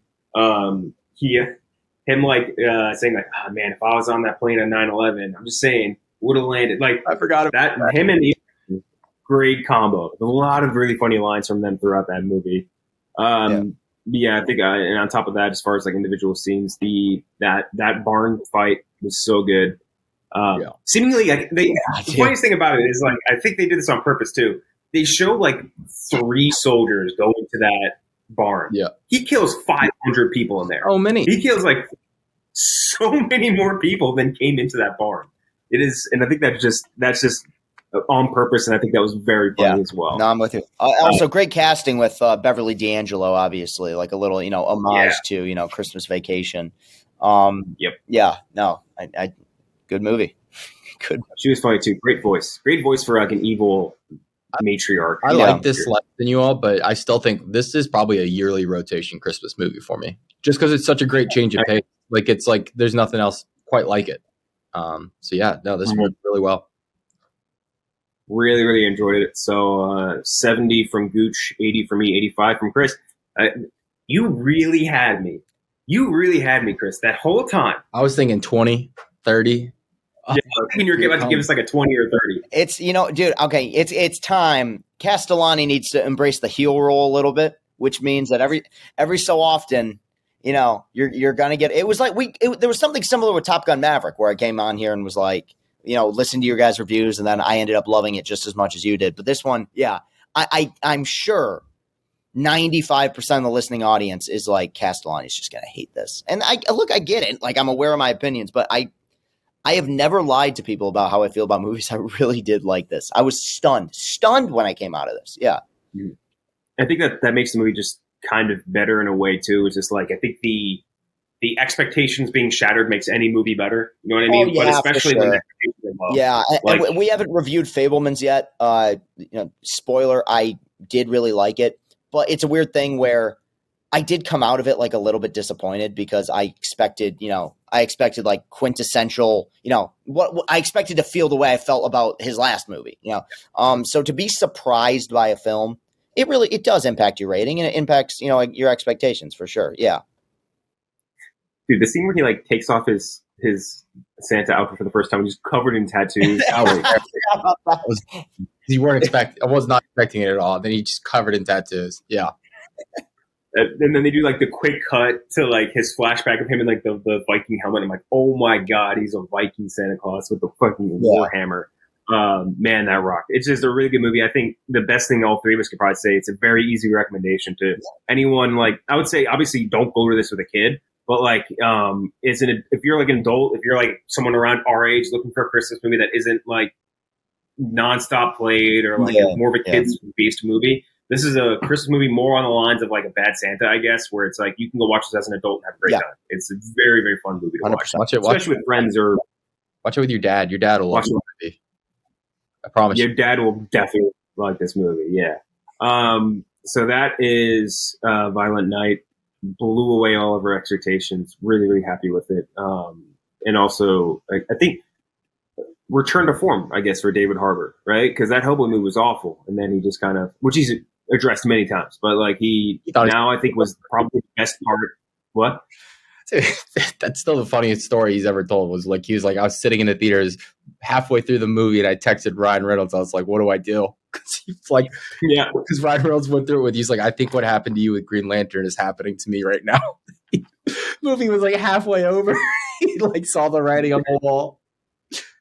It was bad, and he. But I think like he was the best part of Black Widow, or maybe other than Florence Pugh, and like he was great. I think was obviously carried this movie as well, which is amazing. Yeah. And now we reviewed back-to-back John Lasagna bangers as well. Yeah, haven't we? Yeah, the menu. Yeah. Oh, that's right. Yeah. Hey, good year for him, man. Wow. 2 really good performances from him too. Yeah, in different ways. Dude, I thought he was hilarious in this. I thought he was fucking great. Yeah. This is how brain broken I am. I was about to go look up his IMDb, and I just literally looked up John Lasagna because I of the recurring bit. Did you see? I don't. Maybe you guys talked about this on the long take. I haven't watched the most recent episode. Him ripping into the new Super Mario's brother movie for not being like that. Yeah, that was kind of weird. I thought that was a little bit odd. Yeah, I thought you would say him calling out Steven Seagal again. Yeah, that was funny. I like that. He based his character from the menu on Steven Seagal. What does he got coming up? He's got American Tragedies, Waco, The Trials. Doing another one. The Adventures of Drunky. Okay. Hypno, Sinaloa's First Lady, Tin Soldier, The Green... What is The Adventures of Drunky? Grunky or Drunky? Drunky. It's My Life Story. Well, the first credited actor on the poster for this, it's an animated movie, I guess. Jeffrey Tambor. Yeah. Uncanceled. I thought he was legit just done after all that. Tambor, Steve Coogan, Sam Rockwell. What is this? Dave Attell? Tyler the Creator. What is this? I don't know. We're going to have to get back to that later. I think we thought. All right, let's talk about Everlywell, our last sponsor of the day. When you know more, you can do more. What if you could use science to discover more about your body? Find out what you need for your healthier tomorrow with Everlywell. They are a digital healthcare that's designed for you, all at an affordable and transparent price. With over 30 at-home lab tests, you'll be able to choose the test that makes the most sense for you and get the answers you need, like the men's health and thyroid test that both me and Jeff took. They're really awesome. They ship all the products straight to you with everything you need in a single package. Take your at-home test. You simply collect your sample using the included prepaid shipping label to mail it back to the certified lab. And your physician-reviewed results get sent directly to your phone or device in just days. And you can share those results with your primary care physician to help guide the next step. It's really simple. Over 1 million people have trusted Everlywell to support their health and wellness goals, and you should too. I did the thyroid test. Yeah, I did the thyroid test. It was really good. I did share the results of my PCP, and it did help just kind of make a plan moving forward with some certain things involving certain dumpy cholesterol, but we could talk about that at a different time. Everlywell is offering you the special discount price of over 20% off an at-home lab test at everlywell.com/LCB. That's everlywell.com/LCB for 20% off your next at-home lab test. everlywell.com/LCB. But anyway, now we get into our ranking of the worst Christmas movies. It's ranking, not draft, so we can just go in straight order. I will go 5 to 1. I'll go first and just say the Princess Switch movies. I don't know if you guys have seen these on Netflix. There's, I believe, 2 of them. If there's a third, I didn't watch it. 2 movies. Vanessa Hudgens, both awful. Was this the Christmas night? Yeah, they're Christmas. They're Christmas movies. The Princess Switch ones. No, they're as part of the Christmas night. A Christmas Night spelled KNIGHT. Is that part of this franchise? No, you're maybe thinking of the Christmas Prince, I think. Yes, that's what I'm thinking of. Yeah, no, this one is like when they do like a, I don't know what the comp is, but like it's like she switches with her twin sister, or someone that just looks like her that looks as a queen in some foreign country. But yeah, Princess Switch and Princess Switch 2, which I forget the second one's subtext was, both very bad. I want to note, by the way, just to add on to that, I don't think we should include Hallmark movies in this because they would all be number one. Like all my are theatrical releases. Yeah. Mine are all theatrical or like streaming, I guess, releases on like Netflix or whatever. The rest of mine aren't streaming releases. But the Princess Switch movies are so bad, I had to watch both of them against my will. Did not like them at all. Both trash. Very, very bad movies.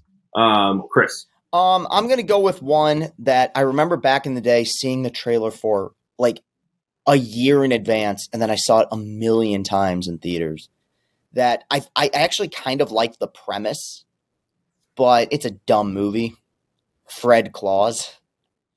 I love Vince Vaughn. I love Paul Giamatti. I actually like the idea of like Santa has this like, and there's one really funny scene in that movie, and it's like the shitty brothers of celebrities support group, and it's like it's like Fred Claus with Frank Stallone and like I think one of the Baldwins. That was funny. It's good premise, really poor execution, and ultimately outside of forgot about this, Ludacris being CGI'd as a dwarf.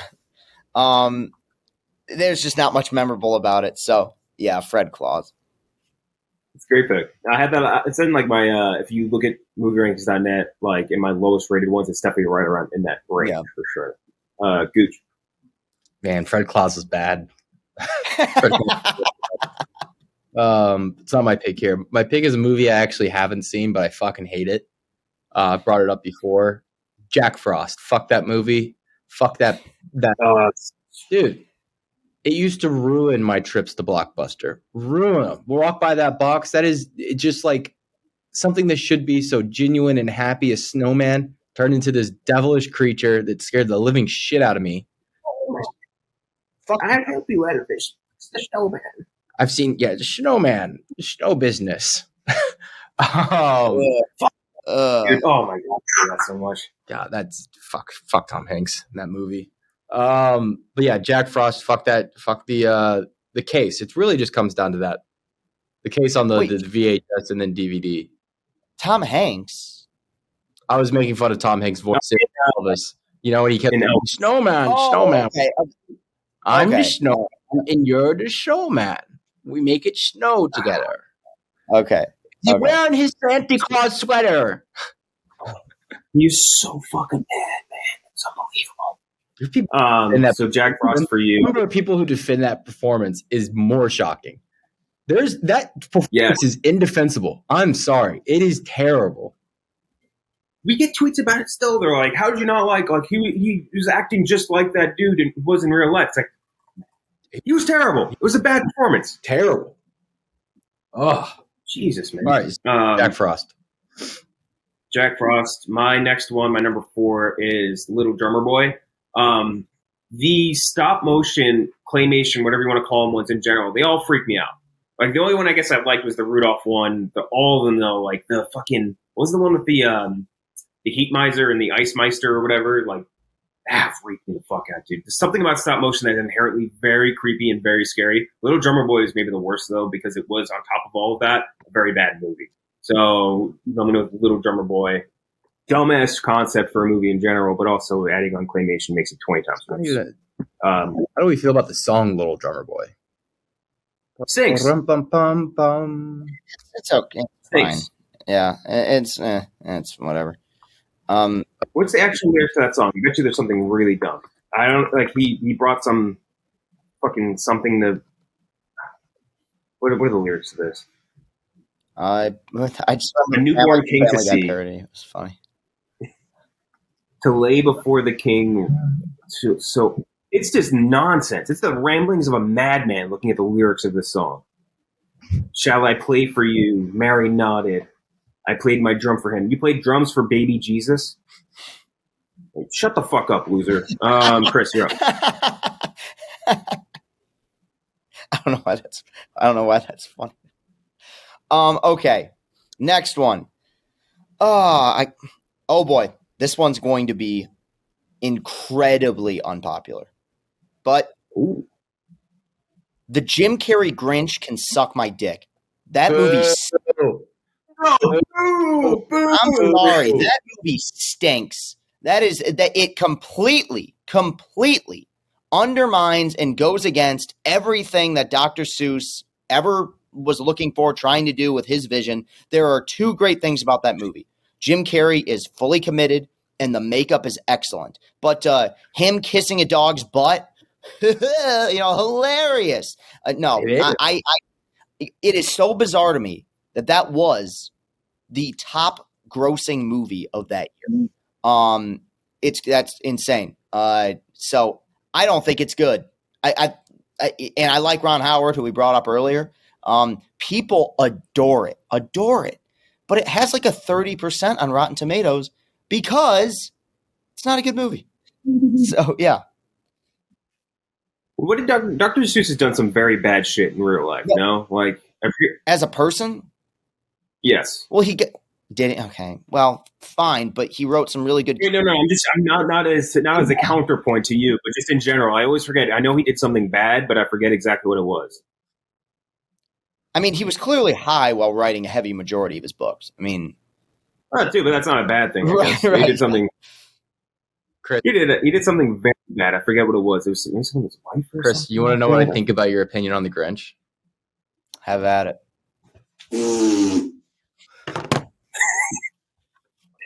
Chris, I like the Jim Carrey Grinch. I think it's like I think you watch that movie compared to the animated Grinch or fucking Benedict Cumberbatch shit one. Like, it's the most adult one, and it has the most humor that, like, it evolves as you watch it. When you watch it as a kid, there's certain things you appreciate. You watch it as a teenager, there's different things you appreciate. You watch it as an adult, there's different things you appreciate. It evolves with you with age.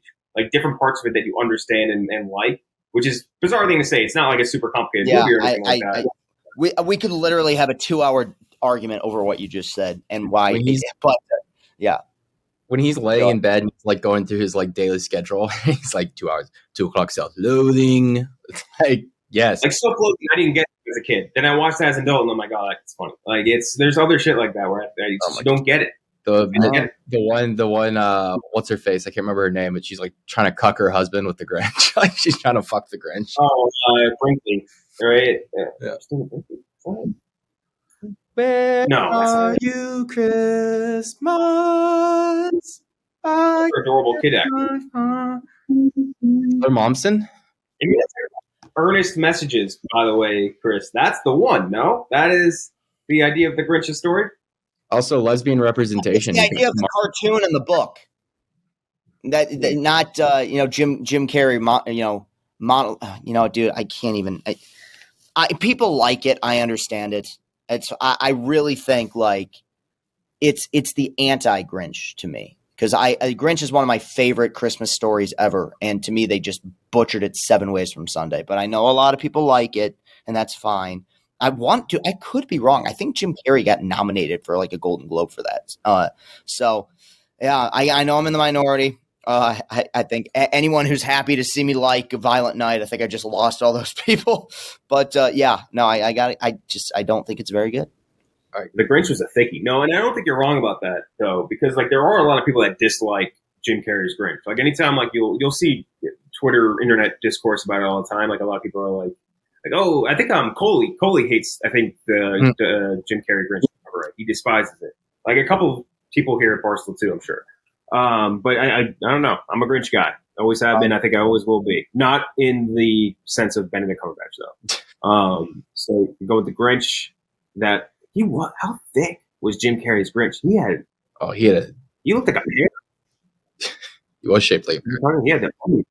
He had the onion booty. Rob, you're up. Chris, you don't have to worry about your Grinch take because I do have a take, and it's been called Normie quite often, but I really don't like A Christmas.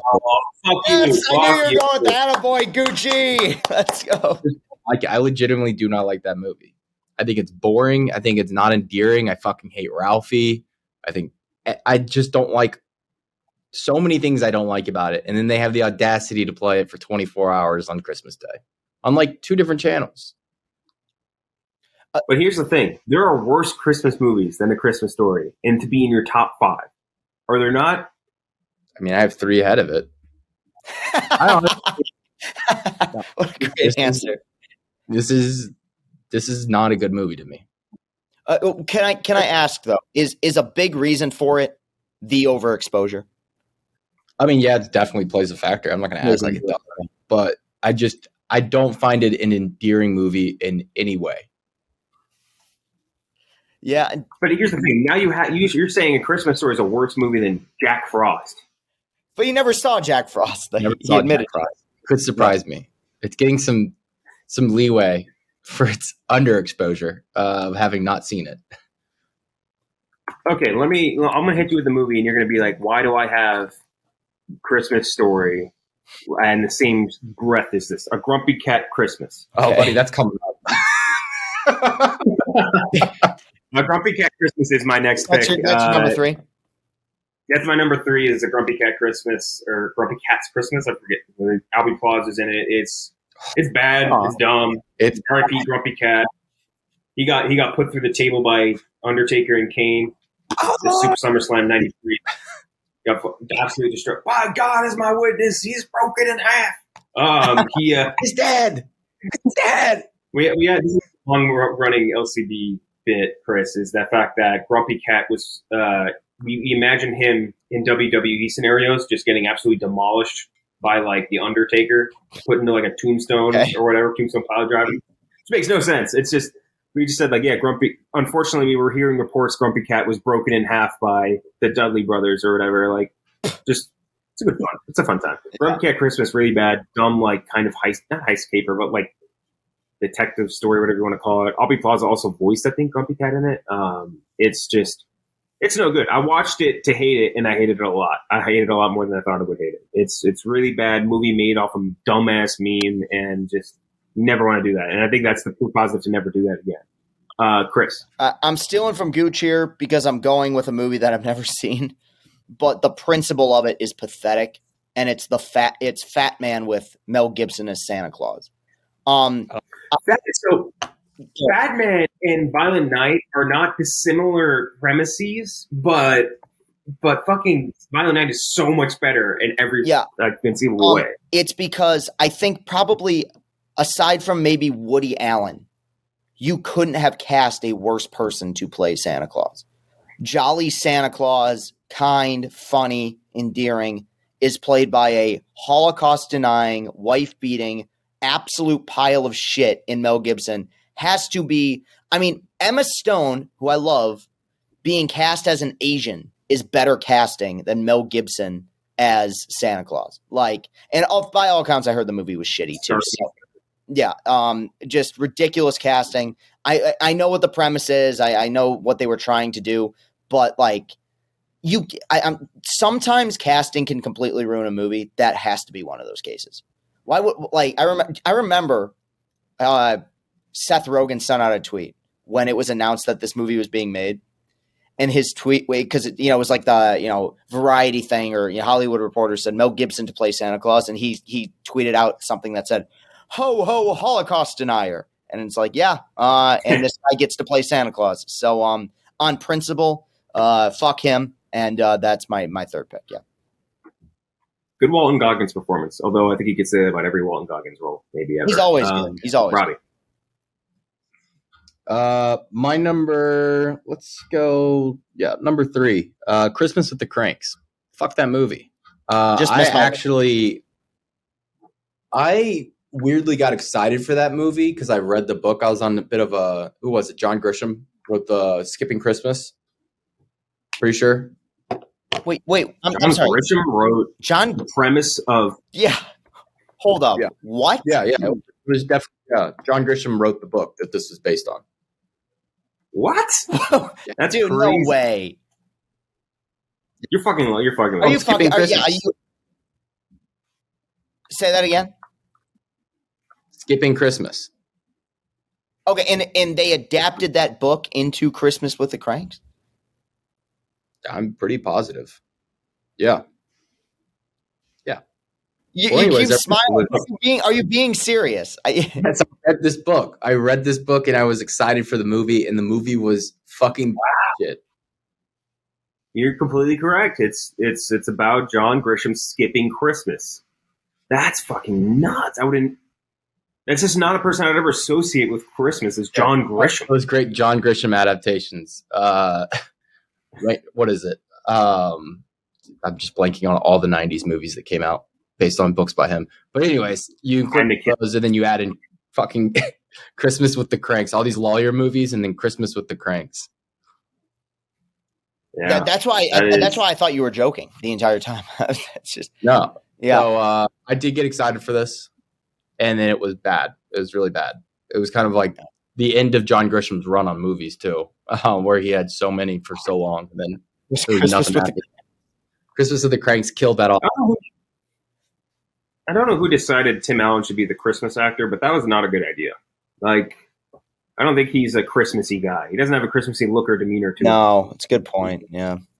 Which is like, I guess when it's the point in not Fred Claus. Fucking the Santa Claus. The Santa Claus. Yeah. Like that, like if that's the point with that, so sure, but like this one, you don't need You just say Tim Allen doesn't have a Christmassy look? Doesn't have a Christmassy look, no. And the vibe. He doesn't have a Christmassy vibe. I feel like he really does.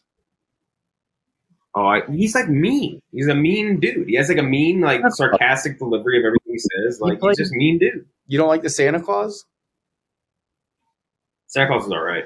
First one's all right. But I think the reason the Santa Claus works is because that's the bit. Is you have this guy who isn't a Christmassy guy who ends up becoming one. It's like a superhero origin story, like in a weird way.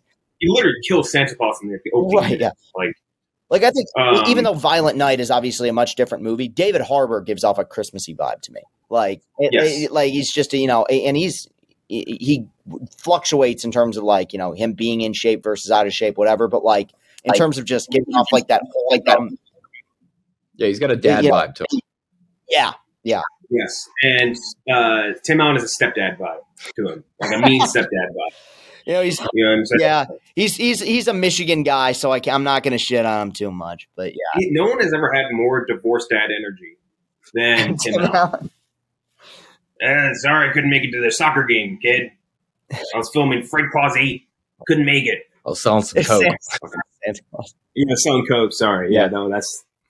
All right, my next one. You mentioned it before. Gooch, Jack Frost. Jack Frost, a traumatizing movie for a lot of reasons. The vision of that fucking snowman is burned into my brain, and like the stop motion element of it. I mentioned it with Drummer Boy. Very creepy. And you see it almost.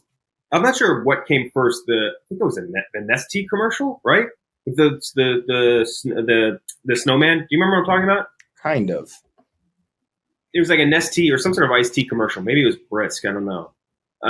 But it was like the claymation snowman thing. Something about that creeps me the fuck out when it's not they did the stop motion snowman one, but it was like perfectly round. The lumpy, freaky looking one, voiced by Michael Keaton, pre-Keatonescence, no good. Really bad movie, really creepy. I think they missed the mark of what they were trying to go for. And I think the whole movie is like what? Michael Keaton dies. And he's the kid's dad, and he's like always away at work or some shit. He dies. He's back to life as a snowman. Yeah. Just fuck that movie. Chris, you're up. You know what's ironic is that they made a horror version of Jack Frost that is somehow less creepy than the actual like Jack Frost movie they made. I'm gonna go with one that. My memory in this case stinks. May have been the first episode that I ever did with you guys. Home Sweet Home Alone. Which, believe it or not, it's funny because when we did it, you good, Ken Jack? Yeah. It's ironic because I disliked it less than you and Jeff did. But it's a dog shit movie. Like I came in with such low expectations. And again, my big thing with Christmas movies is like, give me hope, give me love, give me like that just kind-hearted message. That shit didn't exist in that movie. It was Archie Yates, trying to be adorable and a family that you just hated. And Rob Delaney. No one's here. Yeah, and Rob Delaney and Ellie Kemper, who were bizarrely like the likable characters in the movie, even though they were supposed to be the antagonists. They were the good guys. Yeah. And that was the reason why I kind of defended the movie a little bit, because I was like, they're kind of funny in this, but it's so insincere, and it's just milking a property because you can milk a property. Pile of shit. Home Sweet Home Alone. Yeah. Damn, never saw it. Really I literally was just like, nope, not gonna do it. Not gonna do it. Smart. Yeah. Europe. My number 2, I unfortunately did do is the Santa Claus 3. Just talking about Tim Allen. This movie just is fucking. It's so stupid. It's like the most overcomplicated. Like you got like the Easter Bunny, Mother Nature. You got all the other holidays, and then you got fucking time travel at one point. Like it is just a bizarre. Like, why are we doing this? It's a kids movie. Don't just do the straightforward Santa Claus shit. There's like shit going on that makes no sense. I fucking hate that movie. I hate the way everything looks too. I hated the way Jack Frost, they made him like a blue elf. Like it was just fucking weird looking. I think it's fair to say, and I could be wrong, sequels to Christmas movies always suck. Maybe there's an exception or two. Home Alone 2 is maybe the only one. Like I can't think of another one. What was the one you said? Home Alone 2 is maybe the only one I could think of. Yeah, but even that I think is probably inferior to the original. I mean, Yes. That's an interesting thing you bring up about that. Yeah, I don't think that it's a holiday that is worthy of sequels or sequelitis. I think you just end up milking a property. So yeah. All right, so I'm back up. So originally, I was going to pick Home Alone 3 because I had wiped my memory like fucking Men in Black of Home Sweet Home Alone. Home Alone 3, very bad movie.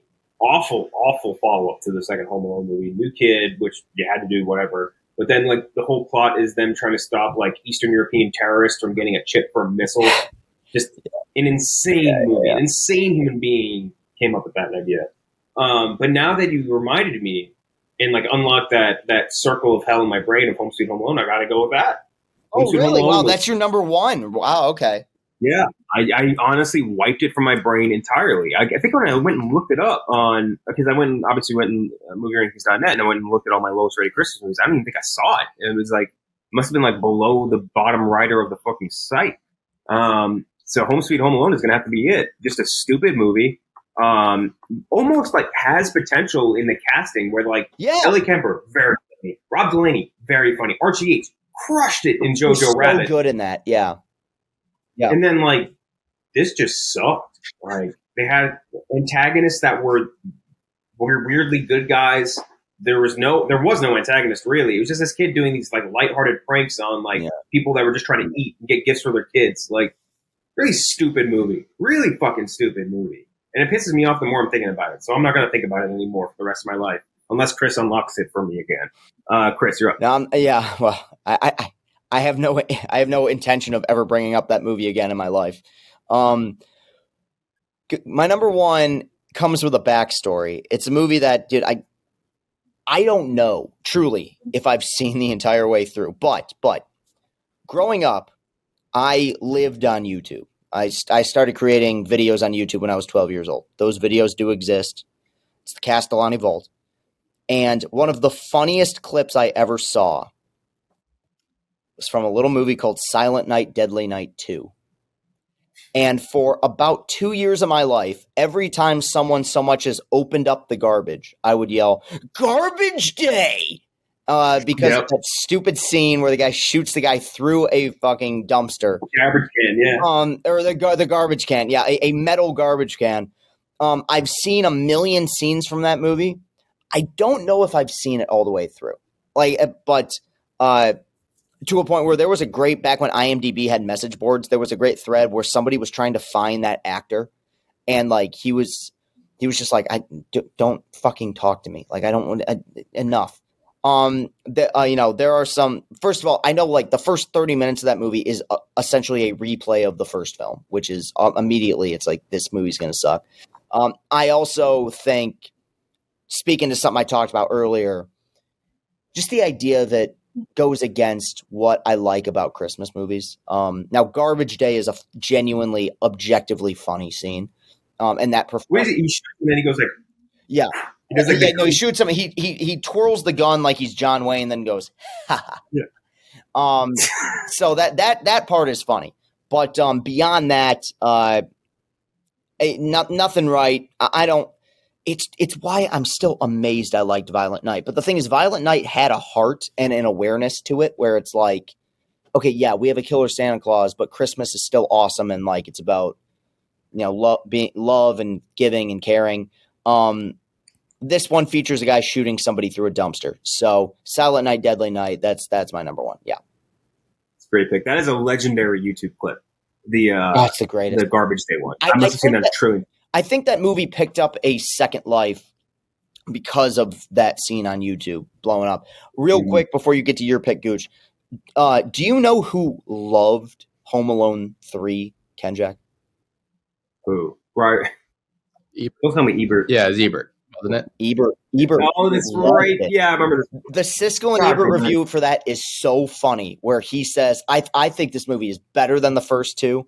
And Siskel is looking at him like, he basically asks, "Are you okay?" And Ebert's like, "The kid in this movie is charming. He really is." And Siskel just goes, "That kid was terrible." Like, yeah, Roger Ebert is my hero, as so is Siskel and Richard Roper. He would have some whack opinions about kids' movies, especially, and he loved that one. So yeah, I just wanted to put that on the record. But yeah, Silent Night, Deadly Night too. Another legendary YouTube scene that you just reminded me of is I think it was it Trolls 2 with the guy going like, oh my god, yeah, it was definitely Troll 2. Yeah, must have been that a trillion times. Yeah, Robbie, last pick. It's Grumpy Cat. Grumpy Cat's worst Christmas ever. It's just a stupid fucking movie.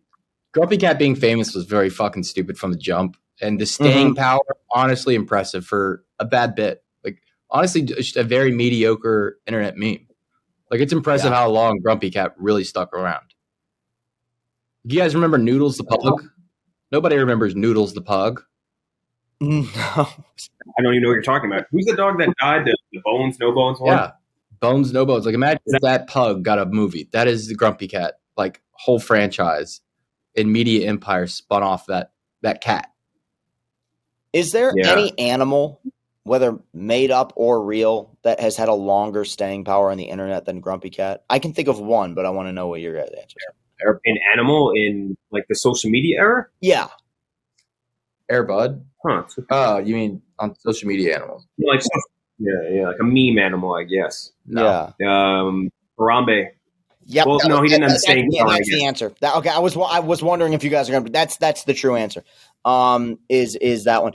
Now, wait, I don't know though. So like Grumpy Cat, I think lasted longer and had a movie, but Harambe, like the heights of Harambe, lasted for a long time. Harambe's still around. When the Bengals made the Super Bowl last year, there were memes of Joe Burrow and Harambe standing together. And now that's why truly we need a Harambe Christmas. That would be the most wholesome thing. Harambe's worst Christmas ever. No, it would be. It's getting shot by a zookeeper. No, the beginning of the movie would be like the opening to Crank 2, where he's dead, but then he just wakes up, and then it's Christmas magic. It's Christmas magic, and then he goes, he finds the little boy, and they spend a Christmas together, and they go on some wacky adventure. It'd be the most wholesome thing in the world. I don't know who would direct it. Andy Serkis, obviously. Venom 2 eliminates that possibility. It would be it'd be Chris Columbus coming back and says, "You know what? Home Alone wasn't enough for me. I want to make a better Home Alone, and it's a Harambe Christmas." Yeah, he hasn't done a movie in a long time, has he? He did something recently. I think that was like a complete piece of shit. I think maybe I'm thinking of Kenneth Branagh with Artemis Fowl, but I thought, he did Pixels. He did Pixels. Pixels, I think, was his last movie. Oh, yeah. One of the funniest Trombone brands ever was during Harambe when he did Zookeeper Kevin. Do you remember this? As a zookeeper, you got to make tough choices. I had to take down a capuchin monkey with a throwing hatch to get a Galaxy S5 back. Holy shit. At some university in 2030. Kid, my roommate is Gorilla Boy. Kid 2, let's kick his ass. The kid who got Harambe killed. Drank all night to deal with the guilt. Zookeeper Kevin. Dude, this shit's so funny. But yeah, that's been Harambe talk. Ironically, real quick, sorry, the last movie Chris Columbus directed was a Christmas movie. Yeah. The Christmas Chronicles. Christmas Chronicles Part 2 with Kurt Russell. Movie stink too. I heard it was good. Okay, so that's our lists. Robbie, what was your number 2? Forgot to write it. The Santa Claus 3. Santa Claus 3. Okay, so our lists are: I have from 1 to 5, Home Sweet Home Alone, Jack Frost, Grumpy Cat Christmas, Drummer Boy, and the Princess Switch movies. Chris, you have Silent Night, Deadly Night 2, Home Sweet Home Alone, Fat Man, Grinch, Fred Claus. Robbie, you have Grumpy Cat, Santa Claus 3, Christmas with the Cranks, Christmas Story, and Jack Frost. We'll see how people feel about this when it goes up on social. The Grinch is gonna. The Christmas Story. People are mad at me about the Christmas Story take, but I don't care. Speak my truth.